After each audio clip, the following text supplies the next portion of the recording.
My name is Damien, the tall, friendly atheist dad, host of the Tall, Friendly Atheist Dad podcast, and coming to you live once again with, recycled content, literally recycled content. If you go to the podcast, anchor.fm/TFA dad, TFA dad, that's right.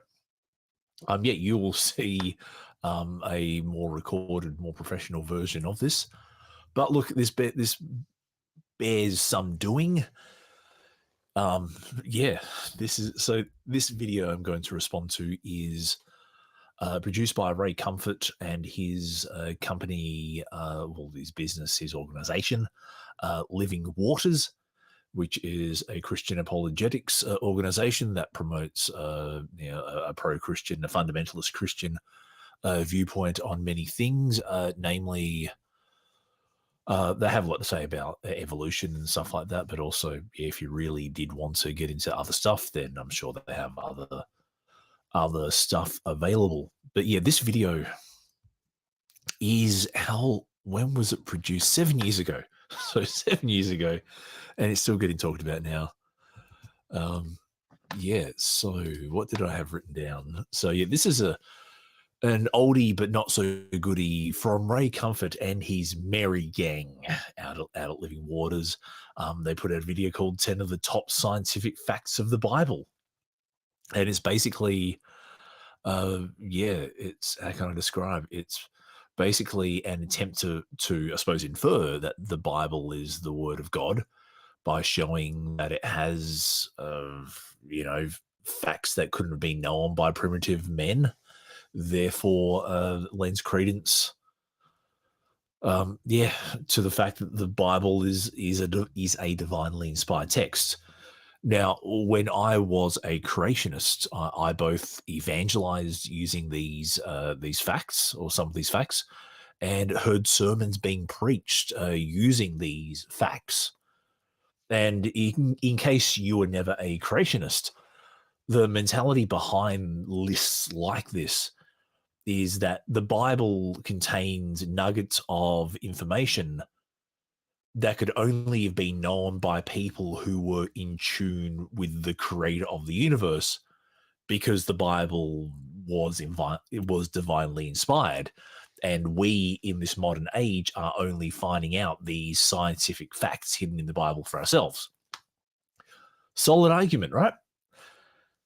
Now, as an atheist, my impression with all these is that Ray, or his scriptwriter, has read a Bible verse, tied it somewhat tenuously to something that we already knew through our study of the natural sciences, and then attempts to claim, aha, the Bible says X.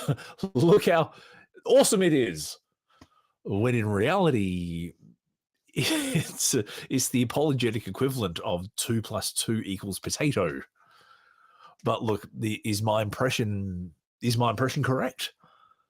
Well, look, let me lay out my reasoning as I respond to Ray Comfort's points and see if these really are 10 of the top scientific facts in the Bible. Let's go.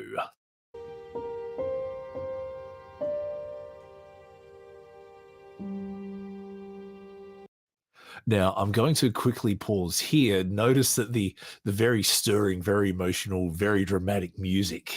This is, I don't know, it's quite interesting how, they've kind of had done that instead of just presenting the straight text. They're going for the stirring music. Interesting to me anyway.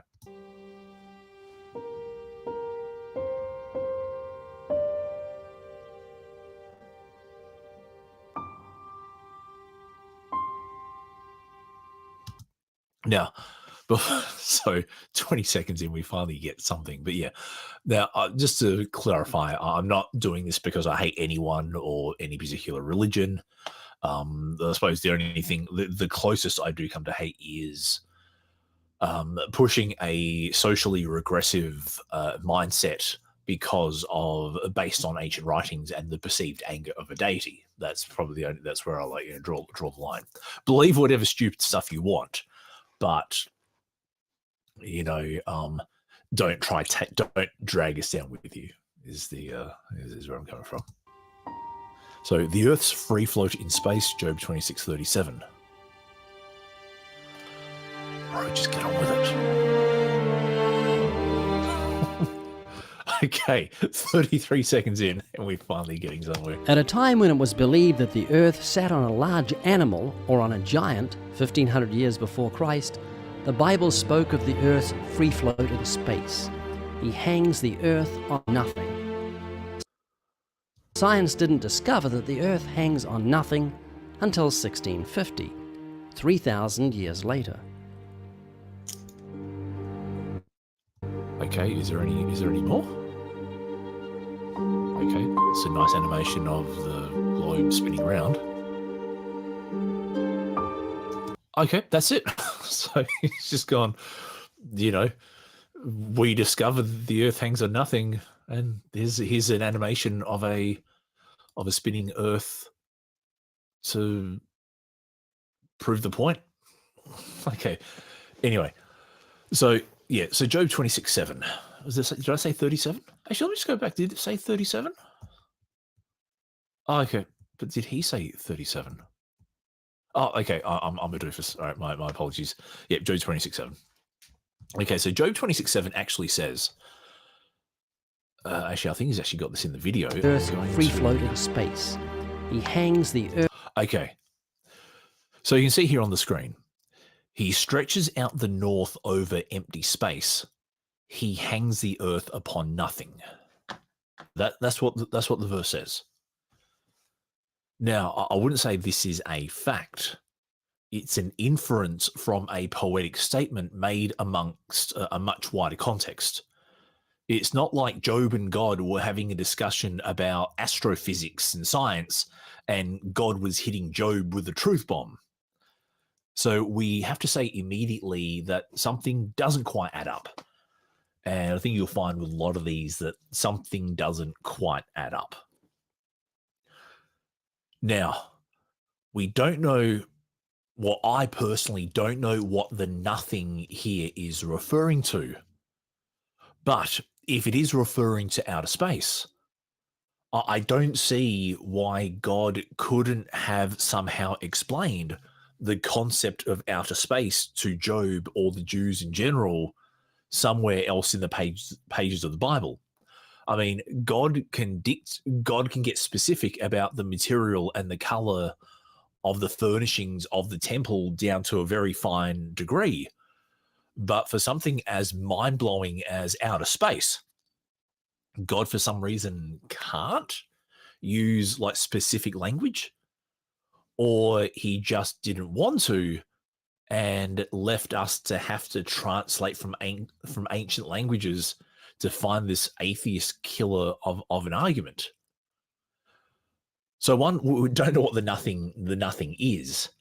And the earth is not hanging. The earth is being held in a roughly circular orbit by the gravity of the sun. So again, stating that he hangs the earth upon nothing as a scientific fact will more than likely get you laughed at by actual scientists. And besides, there is no word for gravity in the Bible. And look, I would accept the idea of the Bible being a divinely inspired text if it had things like, gravity and, the mention of distant planets and stars and things like, this an idea. I suppose just giving humans the idea that they are essentially alone, relatively speaking, in the universe. I don't quite get that. But what else is interesting is that Ray is only using the second half of the Job 26 verse 7 verse being a scientific fact. And why not the first half of that verse, where it says he stretcheth out the north over the empty place? Because what does stretching the north over the empty place mean? So why is that not a scientific fact? Oh, that's right. because it doesn't fit Ray Comfort's narrative of being able to tie it to something we discovered through the study of the natural sciences. But like, let me guess, and look, I'm reading off my script here that I did for the actual podcast episode. So if it looks like I'm reading from a script, it's possibly because I am. But let me guess, if you're an apologist, you'll probably be saying in your head, "Oh my God, this guy is so wrong. He needs to read the context." And I find this mentality amazing. When a Bible verse can be shown to be blatantly incorrect and scientifically inaccurate, the typical response is, "Read the context. That was poetic, not literal." But when the Bible says something that can be molded and squished to be seen as scientifically accurate, if you squint and take some liberty with the words, then no context is needed. Those words were clearly meant to be taken literally. Oh boy. In apologist world, the correct context to read the Bible in is the one that shows the Bible is either literally correct or poetically correct. Yeah, take your pick. So I'm giggling a bit, but it is just funny because I used to be like this. This is the thing. I used to be like this. But look, if you're not an apologist, if you're a free thinker, if you're someone who appreciates the rational side of intelligence, let's go through the rest of Job or even the rest of the chapter and try find some more scientific facts. Okay, Job 26:5. The dead are in anguish, those beneath the waters and those still in them. Now, would Ray hang his hat on the idea that there are dead people anguishing in the waters and below the waters? If we found a dead body in the water, would Ray go out and say, "Oh, look, this guy's dead"? So that's my really bad Kiwi accent. Sorry. Would Ray be real in the sky? "This guy's in anguish"? No, Ray, because he's fucking dead. You know. Or look, Job 26:9. Actually, this may actually be on the screen. Okay. Actually, what I might quickly do is Bible Gateway. I'm just going to quickly. Okay. I should have mind Bible Gateway. There's a lot of Job 26. Good if I can type. Okay, I'll share this tab. So if I'm going to zoom in. Okay, so Job 26 up here, Job 26:5. The dead are in anguish, these beneath the waters and all that live in them. Hold on, so there are dead people living in the waters? Bro, come on. Then, okay, he spreads out the northern skies over the empty place. He suspends the earth over nothing. But again, this is the NIV. So, whereas Ray is actually reading from the KJV. So I'm going to go verse equals KJV. Here we go.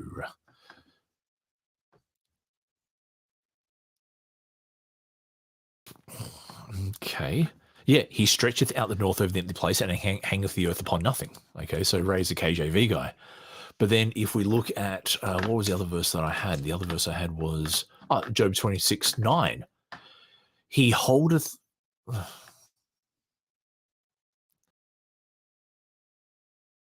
where was it? No, there was a verse about the moon. Let me see if I can find it in the NIV. Or did I get this translation wrong? Okay, Job 26:9. He covers the face of the full moon, spreading his clouds over it. Okay, so is God's face made of clouds? This is getting weird. But, last time I checked, it was the clouds that block our view of the moon. And then every month, the earth gets in the way of the sunlight that normally reaches the moon. So it's not just the clouds that cover the moon, but also the earth itself. No God needed. So I don't know why Ray didn't include this as a scientific fact as well. And, and probably my last point, third here is the verse about hanging the earth on nothing conflicts directly with verses that say that the earth is on pillars. 1 Samuel 2:8, he raises up the poor from the dust. He lifts the needy from the ash heap to make them sit with princes and inherit a seat of honor. For the pillars of the earth are the Lord's, and on them he has set the world. What about Psalm 75 verse 3? The earth and all its inhabitants are dissolved. I set up its pillars firmly. And I don't remember the earth being dissolved. Oh, sorry. I was supposed to read that. I was supposed to read that poetically, not literally. And what about Job 9:6? In Job 9, he makes the earth shake from its place and makes its pillars tremble. But wait up, 18 chapters later, it says God hangs the earth on nothing. How can the earth hang on nothing, but also be shaken from its place on pillars? Talk about contradictions. So yeah, that's one down. Let's see what else Ray has for us. Earth on nothing. 50. Animation. Come on.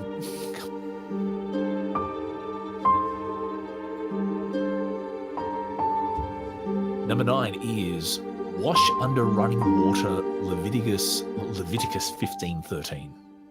Encyclopedia Britannica documents that in 1845, a young doctor in Vienna named Dr. Agnes Semmelweis was horrified at the death rate of women who gave birth in hospitals. As many as 30% died after childbirth. Semmelweis noted that doctors would examine the bodies of patients who died, then, without washing their hands, they would go straight to the next ward and examine expectant mothers. This was their normal practice because the presence of microscopic diseases was unknown. Semmelweis insisted that doctors wash their hands before each examination. When they did that, the death rate immediately dropped down to 2%. Look now at the specific instructions the Bible gives to the Hebrew nation over 3,000 years ago when it comes to dealing with disease. And when he who has a discharge is cleansed of his discharge, then he shall count for himself 7 days for his cleansing, wash his clothes, and bathe his body in running water. Then he shall be clean. Nowadays, doctors wash their hands in running water. But it wasn't too long ago that they did so in a bowl of still water, leaving invisible germs on their hands.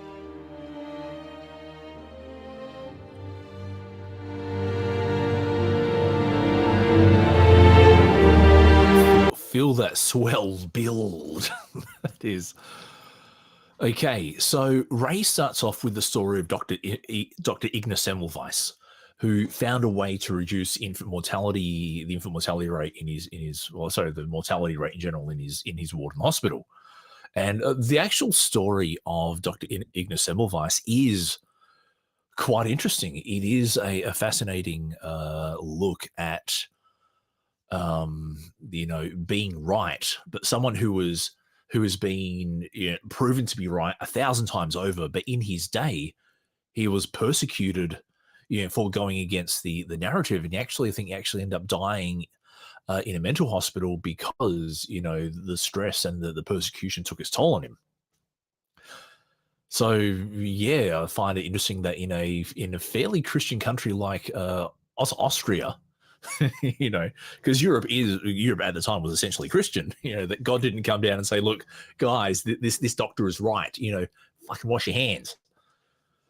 But anyway, the first question I have is, Ray said that the presence of microscopic diseases was unknown. Why would it be unknown? Was there not a being with superior knowledge that could communicate with us and tell us about these things? I do find that, it's interesting. Now, 225. Let's go to 225, where water, then he shall be clean. Okay, yes, shall be clean. Nowadays, doctors wash their hands in running water. Okay, so doctors wash their hands in running water. However, doctors also wash their hands with antibacterial soap multiple times a day, wear gloves. They don't just splish splash their hands in water and that's it. And another thing that Ray did actually leave out of the Ignis Semmelweis story was that the doctors that Semmelweis was in charge of, they didn't wash their hands in water either. They washed their hands in chlorinated lime. So it is. So I would have been greatly impressed if Ray gave more pertinent facts to the story, because it said, as I said, it is a really fascinating story. But two, also that, if the Bible said to wash your hands in chlorinated lime before you go touching babies and after you touch dead bodies, and three, to do so because there are microscopic diseases around. Yeah, I would have been greatly impressed had had that had that actually been said in the book itself, but no, it wasn't. And also just the reason for the instructions for cleanliness in the Bible isn't for our health and safety. It was for ceremonial reasons as well. So if you want to say that this is a scientific fact, then you are drawing a very long bow. But the other thing I note here as well is that in my research, the NIV, NLV, and ESV say fresh water in Leviticus 15:13. Actually, let me just pop over to Leviticus 15. Leviticus 15. Okay, let's share this tab. Leviticus. Okay, so in the NIV, it says, when a man is cleansed from his discharge, he's to count off 7 days and he must wash his clothes and bathe himself with fresh water. Then he'll be clean. Actually, I might do this in Bible Hub, where it's actually a bit more. Bible Hub, my second favorite hub. That might be a bit. Okay, so Leviticus of the Levites. Leviticus, yes. Okay, I want to get to 15 and then 13. And we can actually do like a version by version comparison. So in the NIV, it says he must bathe himself with fresh water. In the New Living Translation, bathe himself in fresh water. In the English Standard Version, bathe his body in fresh water. In the King James, bathe his flesh in running water. New King James, bathe his body in running water. And I think there is actually the Aramaic Bible, the Douay-Rheims Bible, that having washed his clothes and all his body in living water. So firstly, the verse Leviticus 15:13 is about being ceremonially clean, not physically clean. Yeah, it counts 7 days for ceremonial cleansing. But also, here we go. I shared this tab. So, sorry, I should have shared the tab before I went through the Bible verses. But anyway, yeah, so his counts, so it's ceremonial cleansing and not just washing of hands. It's just like running water over your body to be ceremonially clean, not physically clean. So, and nothing about the presence of microscopic diseases, which would have been. So it's only the KJV and the variants that use running water. Now, Ray wouldn't be playing the select the translation that says "what I want" game, right? Who am I kidding? I do the same, because I do find it funny how I can pick and choose which translation of God's inerrant and infallible word to make a point. Anyway, this next one is a doozy. Let's go. Okay. All right. Information in the blood, Leviticus 17:11.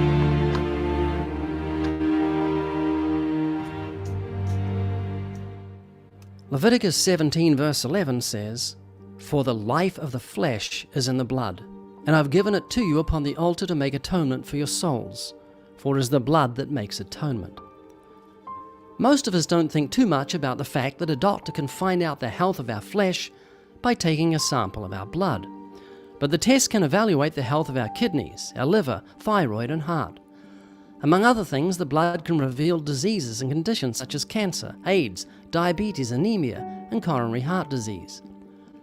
However, the great biological truth about blood revealing the health of our flesh wasn't fully comprehended until comparatively recent years. Up until 120 years ago, people were bled, and many died because of the practice. When George Washington became deathly sick, doctors thought that bloodletting would help him, but it didn't. All told, his doctors took out about 80 ounces of blood over 12 hours, which is about 40% of an adult's blood volume. Okay, so what does this have to do with the Bible verse in particular? Yes, it's you have the dramatic music, you have the George Washington died because they let out too much of his blood, and then the guy comes and says the same. What does this have to do with proving a scientific fact in the Bible? Nowadays, we know that sick people need blood, so we give them transfusions. Rather than removing it, we replace it or replenish it, because blood gives life to the flesh. More than 1,000 years before Christ, the Bible stated this recently discovered biological truth: for the life of the flesh is in the blood. Okay, all right. So what notes did I have about that? All right, so for the life of a creature is in the blood, I've given to you to make atonement for yourselves on the altar. It is blood that makes atonement for one's life. I'm not sure how a verse about blood being necessary for sacrifices and for atoning for your sins supports the idea of information in the blood. If Leviticus 17:11 or any other verse in the Bible said, when someone gets sick, get a vial of their blood and perform some tests on it, because there's actually a lot we can tell about a person from their blood, I would agree. Oh shit! Sorry, get really excited. I would agree 100%. Scientific fact in the Bible, but that's not what the verse is saying. The verse simply says that the life of the creature is in the blood, and I'm going to hazard a guess and say that that verse was written because when a creature runs out of blood, it dies. It also says God will forgive sins when the blood of a creature is spilt.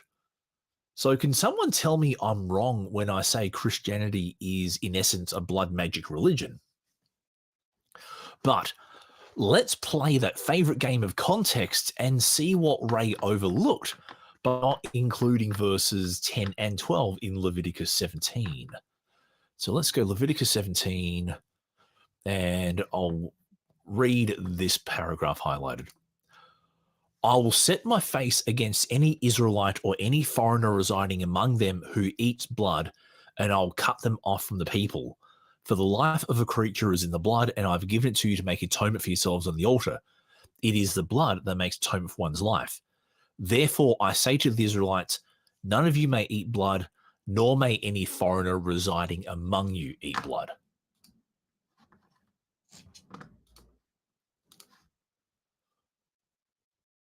So again, this fact isn't a fact. Firstly, it's not saying what Ray says it does. And second, this fact in the Bible is merely an inference made from something said in an entirely different context. And that context isn't how do we find out what is causing this person to be sick? The context is God needs blood to forgive you and your sin, so don't eat anything with blood in it. Otherwise, God, the standard of love and morality, will mess you up. That's what it's saying. That's what it says, man. Oh, boy. Anyway, let's continue on. More dramatic music. Animation. Number 7.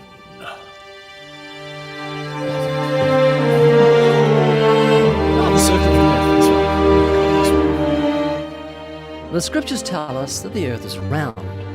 Isaiah 40:22 says, "It is he who sits above the circle of the earth." The word translated circle is the Hebrew word chud, which is also translated circuit or compass, depending on the context. That is, it indicates something spherical, rounded, or arched, not something that's flat or square. The book of Isaiah was written sometime between 740 and 680 BC. Aristotle, the Greek philosopher, theorized that the earth was round by watching the masts of ships sink down over the horizon, and from his studies of the moon during an eclipse. He noted that the shadow of the earth on the moon revealed that the earth was curved. He could have saved himself a lot of study if he had read the Bible, which stated that fact 300 years earlier. Sick burn, bro. Absolutely sick burn. Okay, and there's animation of the world spinning. It was another 2,000 years later, at a time when many in science believed that the earth was flat. And a number of people in today's society still do. That the scriptures inspired Christopher Columbus to sail around the world.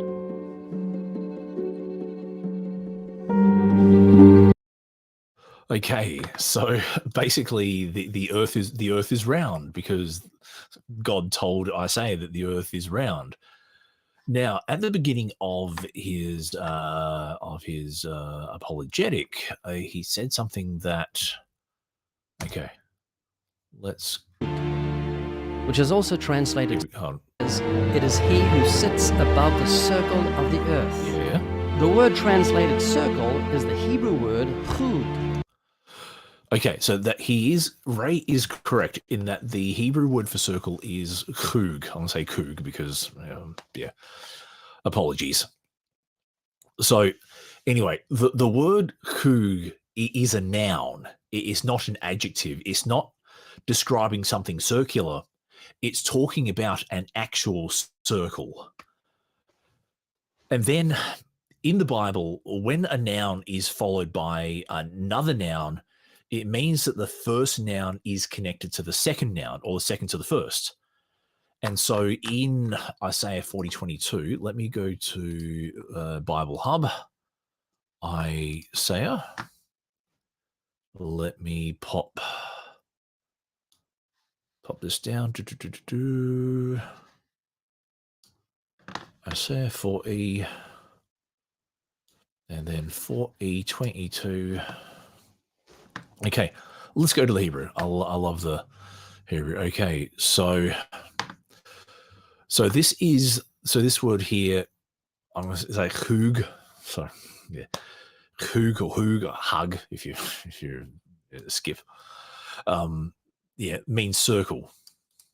It can also mean vault or horizon. That has been used before, but this is the next. But anyway, the point here is that this is a noun.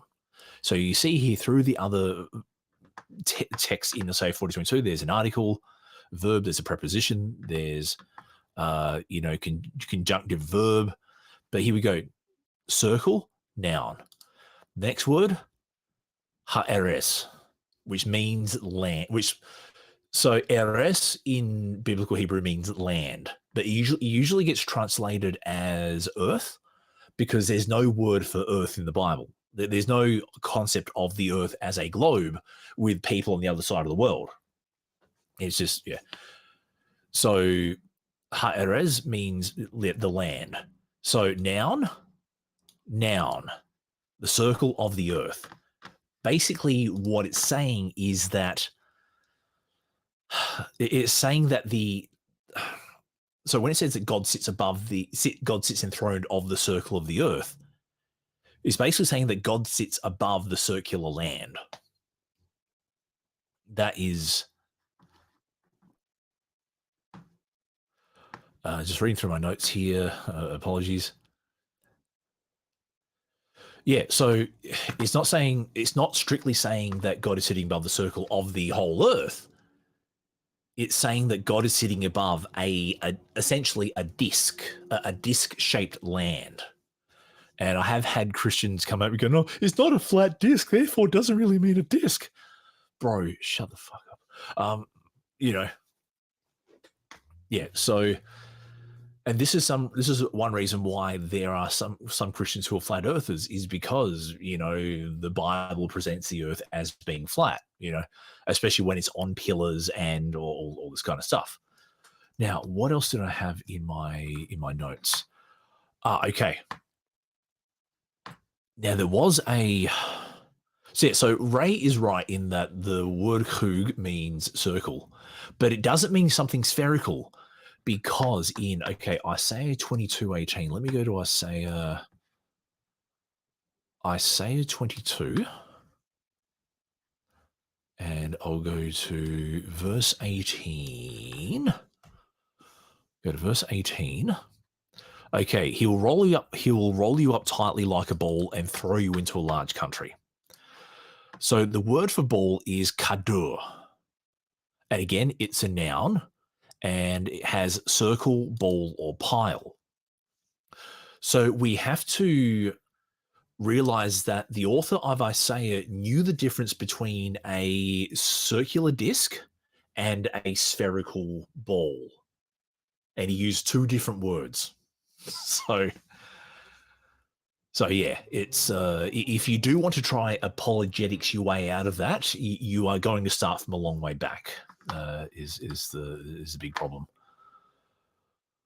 So what we are reading in Isaiah 40:22 is that God sits above the circle that encompasses the land, i.e., Isaiah's God sits above a disc-shaped earth. Though it is, is interesting. Now, there was something that Ray left out of his reading of Isaiah 40:22 as well. It's interesting how in the next part of Isaiah 40:22, that is not a scientific fact. He stretches out the heavens like a canopy and spreads them out like a tent to live in. Why is that not a scientific fact? Because it doesn't fit. Because it doesn't fit Ray's narrative. Yeah, maybe I wonder why he left that one out. But anyway, let's go back to the video. We are okay. Here we go. Oh, this is a favorite.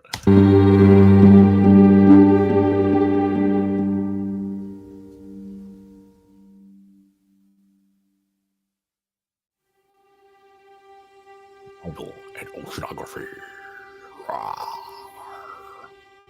Matthew Murray is considered the father of oceanography. He noticed the expression, the paths of the sea, in Psalm 8, verse 8, written 2,800 years ago. And he said, if God said there are paths in the sea, I'm going to find them. Murray then took God at his word and went looking for these paths, and we are indebted to his discovery of the warm and cold continental currents. His book on oceanography remains a basic text on the subject and is still used in universities.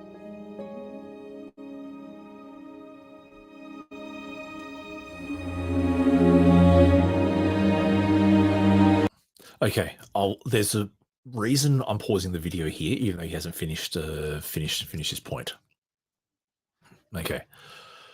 Now, I'm not an oceanographer, but I don't think it's too much to think that based on the Mediterranean coast to have understood the currents that carry them and think of them as paths. Now, this may be the most straight up pronouncement of a fact that Ray has given so far, but again, it's still only a poetic saying. The author of Psalm 8:8 is not saying there are literal paths in the sea. That would be silly. Big ships get pulled along big currents in big bodies of water, and that is akin to a path. But it's not like we've gone down to the floor of the ocean and found a paved highway or something. Because it is also interesting in, at 6:32, let me... And went looking for these paths, and we are indebted to his discovery of the warm and cold continental currents. And that is it. That exactly explains the paths of the sea. The flow of different temperature water, in very much the same way that hot and cold air interact for wind to blow. Unless you're saying that God installed a massive water heater, a massive water cooler, and a global traffic system somewhere to make sure all the water runs along the designated paths. But again, that would be silly. Okay, now where was it that I really wanted to highlight? Here we go. This part here.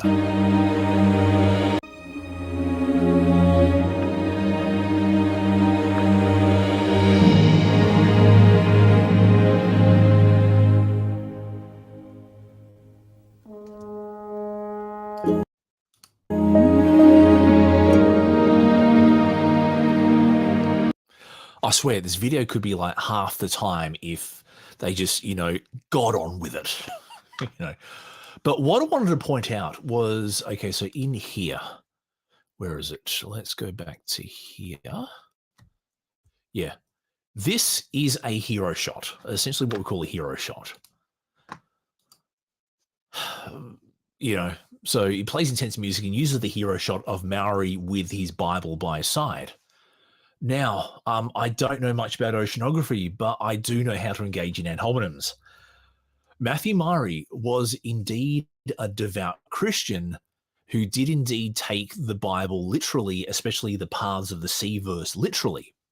A little bit more history about Matthew Murray was that he was the commander of the Confederate Navy, of the Confederate States Navy, and invented the first electronically controlled naval mine, which actually wiped out a lot of Union ships during the American Civil War.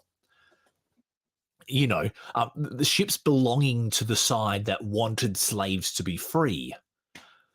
And why do I bring that up? Because Matthew Murray was pro-slavery himself. Not only was he pro-slavery, he had an idea to export America's slaves to Brazil. And there's a quote where he says that there was work to be done by Africans with the American axe in his hand. So how is that for a devout Christian who reads the word of God as literally as he can? Let's think about that. Anyway, let's go to the next, oh God, this one.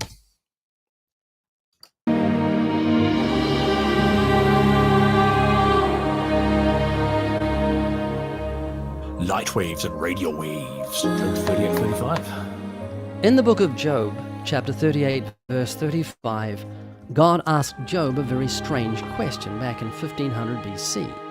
He asked, "Can you send out lightnings that they may go and say to you, 'Here we are'?" This says that light can be sent and then manifest itself in speech. But did you know that all electromagnetic radiation from radio waves to X-rays travels at the speed of light? This is why we can have instantaneous wireless communication with someone on the other side of the earth. The fact that light could be sent and then manifest itself in speech wasn't discovered by science until 1864, 3,300 years later, when British scientist James Clerk Maxwell suggested that electricity and light waves were two forms of the same thing.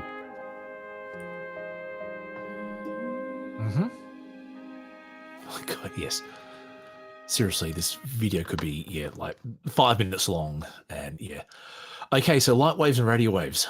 So let's read Job 38:35 again. So on this tab here, do you send the lightning bolts on their way? Do they report to you, "Here we are"? Oh, wait up. Ray Comfort was talking about light waves, not lightning. This is not about lightning. This is not about light manifesting itself in speech. It was God challenging Job by using an analogy that anthropomorphizes a natural phenomenon. If he did want to try and make this verse a fact, why not first say that God sends lightning? I mean, it's right there at the start of the verse, and then why not say that the lightning bolts speak as well? Oh, sorry, I forgot. If a context makes the Bible look wrong or foolish, it's the wrong context. But it is interesting how Ray does that switcheroo. He quotes a verse that says, "Do the lightning bolts report to you?"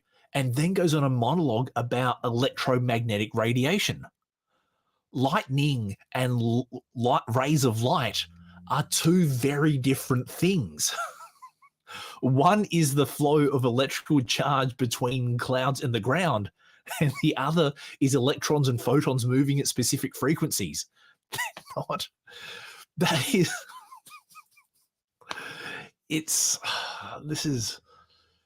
This is bad. This is seriously bad. Ray is 0 from 6 at this stage. It's because and even then, let's say that Job 38:35 is about light manifesting itself as speech. No, light does not manifest itself as speech. Radio so radiomagnetic, electromagnetic radiation, light is a specific frequency of electromagnetic radiation. So this is just such a bad argument that I'm kind of like, spinning my head around trying to how to counter it. But yeah, light doesn't manifest itself as speech. EMR gets captured by certain instruments that then convert the electrical pulses of the capturing of the EMR then into whatever form it happens to be. It's not for example, if you're watching this on YouTube, you are getting electrons sent down a pipe. Those electrons that get sent from down the internet to the front of your house, along the wires or even Wi-Fi to your computer then has a special modulator inside that decodes all the data, and then your computer knows how to play all that stuff as audio visual, as a video. That's not light suddenly becoming speech. That is just light being used to transport the information being transferred as electrical pulses. Fucking, this is a bad argument. Let's see what else Ray has.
All right. In all of that, did Ray actually specify what the first law of thermodynamics actually is? No, he actually doesn't.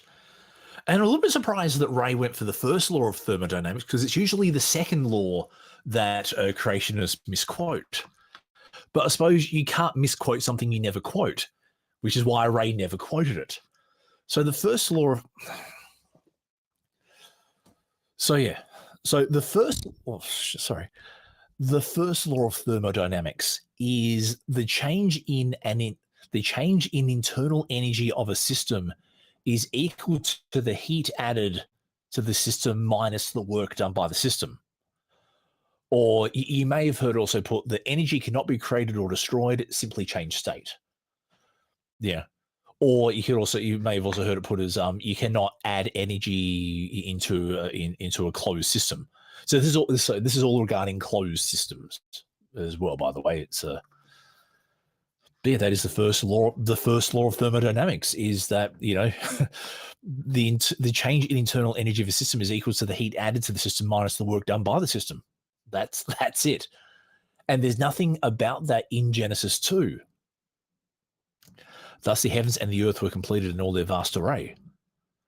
So there is no way in hell or heaven that you can get the first law of thermodynamics from Genesis 2:1. So I'm not even going to bother debunking this whole section, because Ray debunks himself by his lack of accuracy. Yeah, and this is, I'm going to a little bit of a rant, but this is how bad apologetics is that, and this is also kind of an indication of how inculcated Ray and Ray's followers are as well. Is that, this video is 4 years old, and Ray has not seen fit to change his to take it down or to issue a retraction or or anything like that. It's just, yeah. So I suppose when you believe you have the right theology, scientific facts are, ephemeral. Whatever. Anyway, let's go on to number 3. Number 3 is an interesting one.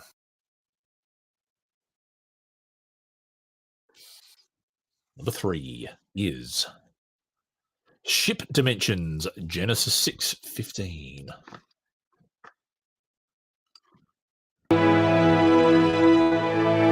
Sorry, bug that up.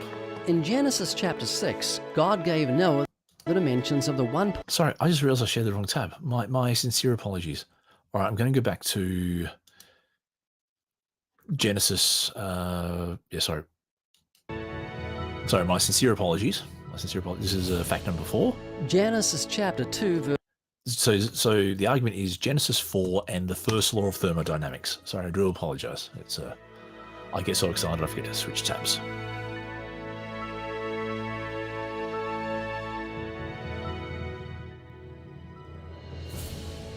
Genesis chapter 2 verse 1 says, "Thus the heavens and the earth and all the host of them were finished." Everything is finished. Nature is complete. The brilliance of the light-giving sun is finished. The blue skies are finished. The clouds drop their rain, cleansing the air and giving life to the earth. The tall trees are finished, giving us oxygen to breathe. The rivers are finished, teeming with fish and filling our great oceans with water. The land is finished, yielding plants that give us food to eat. Nothing has a half-evolved eye or ear or leg or brain. It's all finished, from the animals to man to winged birds to the beauty and fragrance of a rose that blossoms to God's glory and for our pleasure. Nothing is evolving. Everything is finished, just as the Bible says.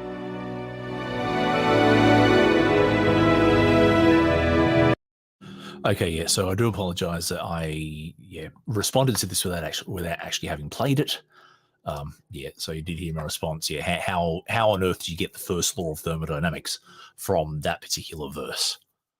And so because Ray doesn't even quote the first law of thermodynamics, I don't feel a need to respond to that particular point, except where it says nothing is evolving. Everything is evolving slowly, very, very slowly over very long periods of time. But yes, things are slowly changing.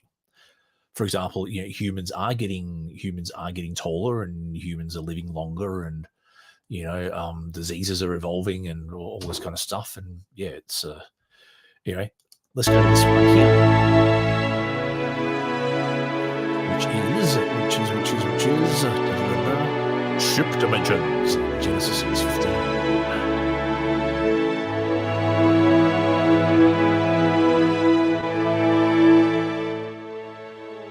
In Genesis chapter 6, God gave Noah the dimensions of the 1.5 million cubic foot ark he was to build. It's interesting to note that in 1993, a scientific study was conducted by the South Korean world-class ship research center, CRISCO. They compared 12 hulls of different shapes and discovered that no modern design outperformed the biblical model. The length of the ark was 6 times its width and 10 times its height. Many contemporary ships are built with similar proportions, although the length to breadth ratio is usually chosen with regard to the power required to move them through the water. The ark needed only to keep afloat.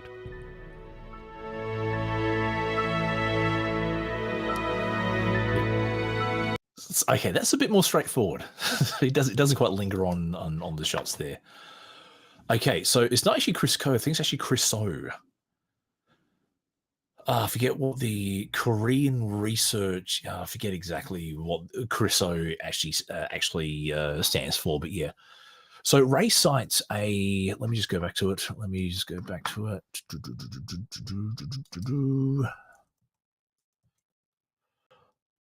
Okay. Forget what the actual name. I think it's CRISO, but yeah. So South Korean world-class ship research center, CRISO. Korean World Class Ship Research Center, CRISCO. Oh, he actually says CRISCO, but on the text it says CRISO. Not confusing at all. Now, I have not, for the life of me, been able to find the CRISO study that Ray Comfort cites. I found plenty of creationist articles mentioning the CRISO study, but no one seems to either have a link to the study or to want to post it. And I find this weird. For a group of people who are constantly fighting off accusations of being unscientific, a legitimate report from an accepted body whose findings support the idea that a vessel of the dimensions of Noah's Ark that it could withstand a year on water would be the first leap to slam dunk and the general scientific acceptance. But alas, among the numerous creationists out there are lots of citations by evangelical universities. There seems to be a lot of talk, but no actual goods. So I can't actually give comment on the actual study itself. However, even though I didn't find the original study, what I did find was that the CRISO project wasn't solely a CRISO project. It was a joint collaboration between KRISO and the Korean Association of Creationist Research. And this struck me as funny because every single mention of the KRISO project by groups like the AIG, CMI, and Living Waters never ever mention that it was a joint creationist project commissioned by the KACR. And where did I learn that? I learned that from the International Journal of Korean History. And I'll see if that is still up. And this is it here. Looking for the evidence of the self-evident truth, creationist scientists research and identify, examine through the Methuselah project. And let me see if I can actually find a...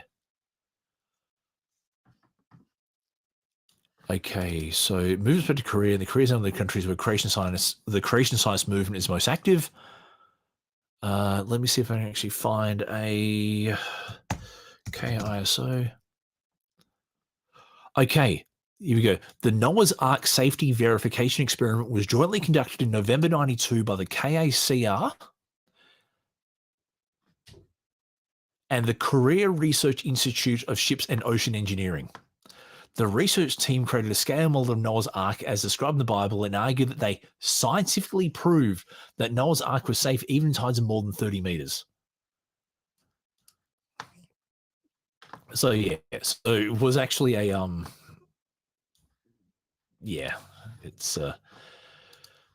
just wish they'll be a bit more upfront about it. But yeah, and I could not find a Korean Association of Creationist Research. Either that website is defunct or shut down or whatever. But I suppose, yeah. But let's grant all this and say that, yes, a boat where its length is 6 times its width and 10 times the height is the most hydrodynamically stable. This still would not count as a scientific fact from the Bible. The Bible never says that a boat whose length is 6 times its width and 10 times its height is the most hydrodynamically stable. All the Bible did was recount instructions given to a man to build a boat that matched those proportions. That's all it is. That is not a scientific fact from the Bible. Ray is 0 from 8 at this stage. So yeah, let's go to number 2, which is the Bible and quarantine.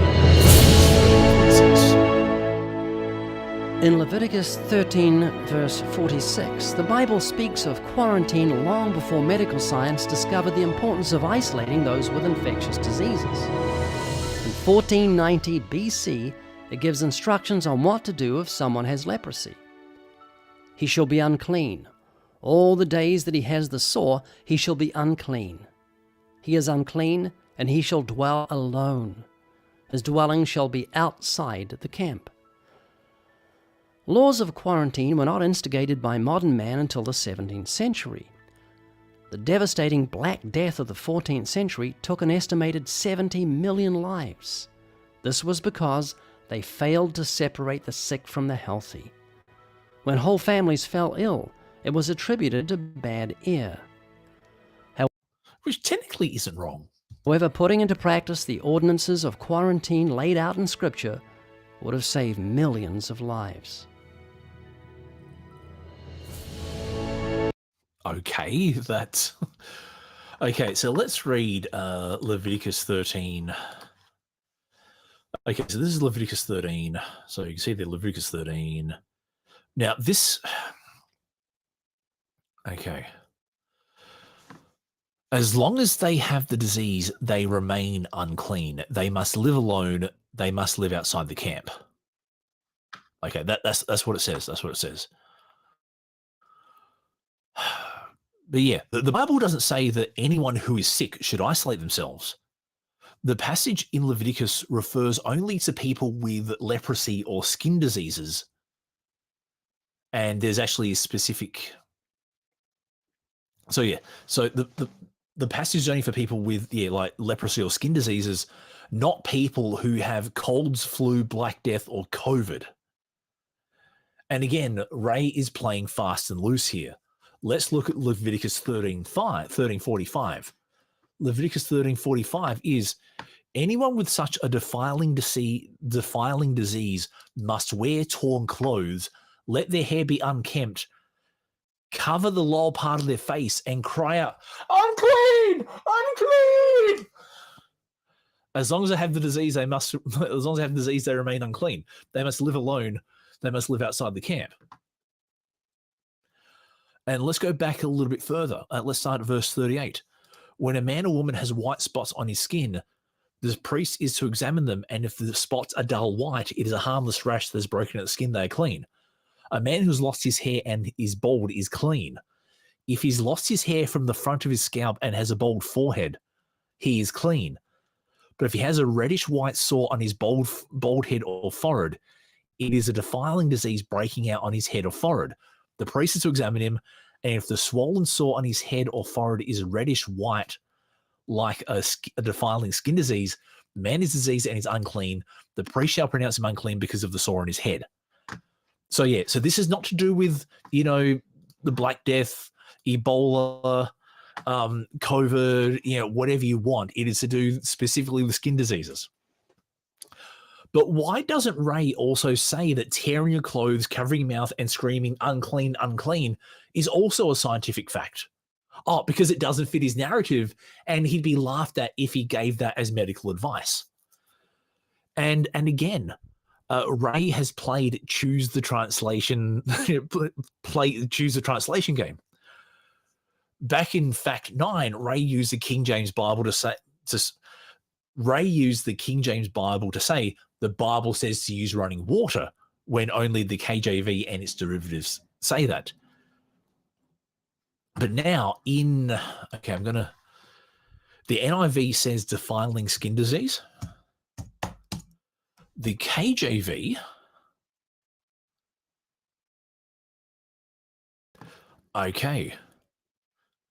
the KJV says, and the leper in whom the plague is, his clothes shall be rent and his head bare, and he shall put a covering upon his lower lip and cry, "Unclean, unclean." All the days wherein the plague shall be in him, he shall be defiled, he is unclean, he shall dwell his lone, without the camp shall his habitation be. So, yeah, so in the NIV, in the other version, it goes like disease, whereas the KJV actually specifies the disease, and he's going, this verse is about all diseases. It would have been really good if during the Black Plague, they followed this scripture. Sucks to be them. Sneaky one, Ray. Sneaky one. But I know what you're up to. Anyway, let's go for his last fact, which is the Bible and dinosaurs. Job 40, 15 to 24.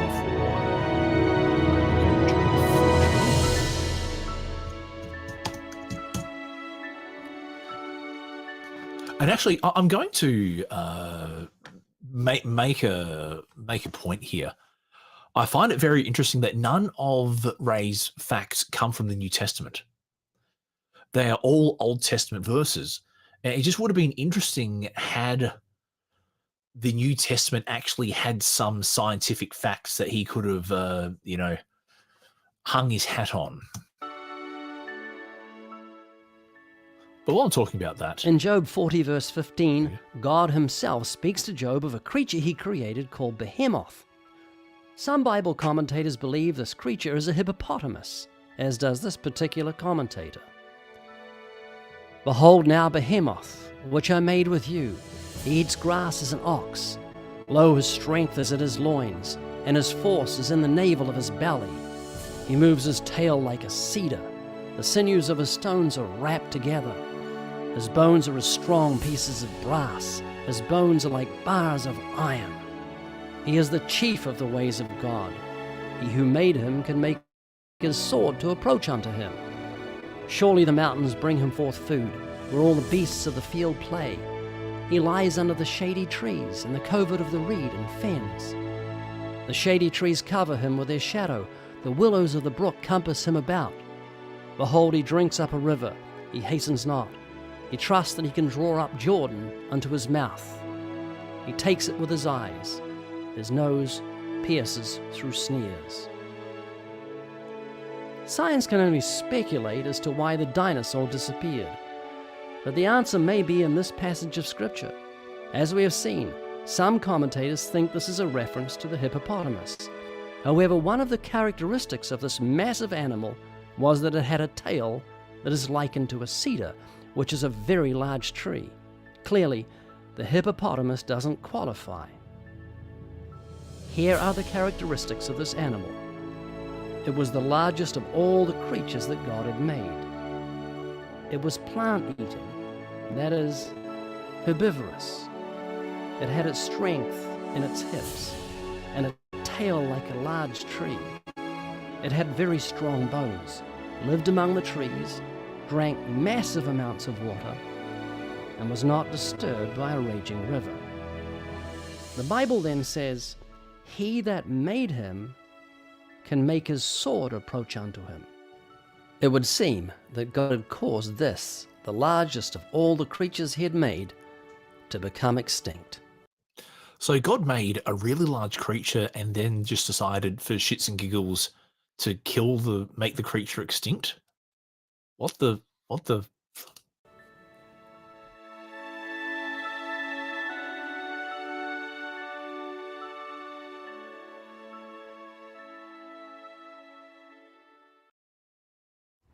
Do you believe the Bible? Okay, so Ray, then the next half of the video is just Ray interviewing people. So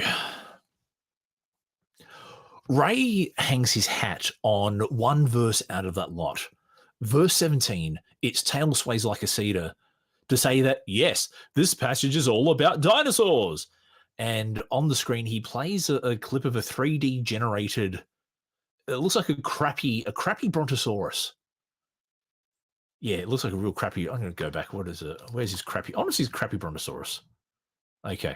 Yeah, that looks crappy. That looks. I would not be. That's like a Microsoft clip art Brontosaurus. I'm not scared of that. But yeah, it seems that Ray has taken one verse out of the 9 to support his dinosaur theory, and because he's discarded every other verse that supports a hippo or an elephant interpretation. Look, it's clearly a dinosaur. For example, feeds on grass like an ox. But the large dinosaur Ray is showing on screen is eating leaves out of a tree. Look, it's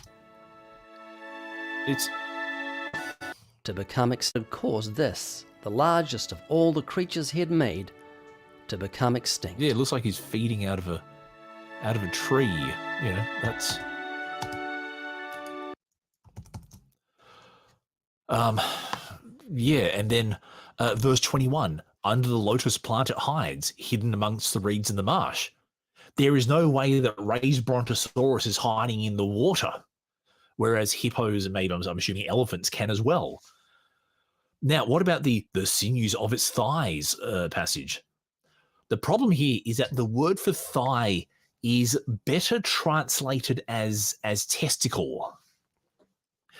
And guess what? Scientific fact. Hippo testicles are buried deep inside its abdomen. I found that during my research. And it seems that the only person saying this verse refers to literal dinosaurs are creationists. Out of all of the commentary and study tools available, not one of them says this passage refers to large dinosaurs. If this passage was about dinosaurs which are now extinct, why does no passage in the Bible and no Jewish commentary text show any awareness that they've now disappeared? Like, no one says, hey, God, thanks for getting rid of all those large creatures that could kill us by stepping on us, you know? And the passage where it says its tail sways like a cedar, the passage is not that it stands like a cedar, it's that it sways like a cedar. However, there is also a case to be made that this is a reference to a penis. Anav, the word used, can mean a literal tail, but it can also mean a figurative one, if you get what I mean. It can. Let me just try to find. All right, let me jump over to what was the passage again? Job 40. All right, I'm going to go to Job. Job 40. All right, and then I think it was 22. Let me jump over to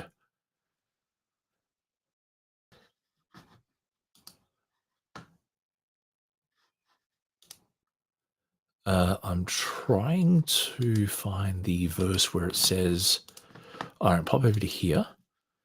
Okay, so this one here, under the lotus plants it lies, hidden amongst the reeds in the marsh. Like, there's no fucking way that the Brontosaurus is going to hide in the reeds. Okay, the hills bring the produce and all the. Okay. Here we go. The hills yield him their produce while all the beasts of the field play nearby. That sounds like a hippo, man. Sounds like a hippo. Here we go. We are slowly. Okay, its tail sways like a cedar. The sinews of its thighs are close knit. Okay, so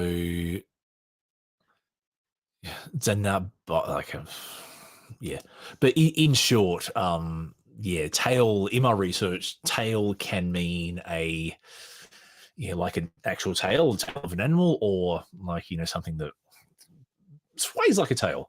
And it is interesting that this tail verse is right next to the sinews of its thighs passage, because as we know, hippo testicles are deep inside the thighs. Scientific fact for the day.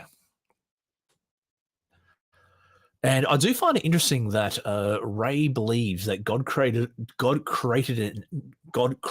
an animal just so he could kill it. And it's also like there's only ever one of this animal, and God decided to kill it and end its bloodline. So seriously, Ray Comfort is 0 for 10. And this is not because I hate Ray Comfort or Christianity. It's because there is nothing here that Ray said that didn't fall apart when we actually dug in and actually examined what Ray said. And nothing that be classified as a fact, let alone a fact divinely foretold thousands of years before those nasty atheist scientists worked it out. When we read ancient texts, we need to work out what the original authors were trying to say. Exegesis, not eisegesis, which is where we read what we want into the text. And creationists are black belts in eisegesis. Anyway, that's been me. I've been, and I somehow still am, the tall, friendly atheist dad. Look after yourself. Stay safe. Chill. Yeah, be kind to one another, and go check out Victim of Illusion and their album Invisible Light.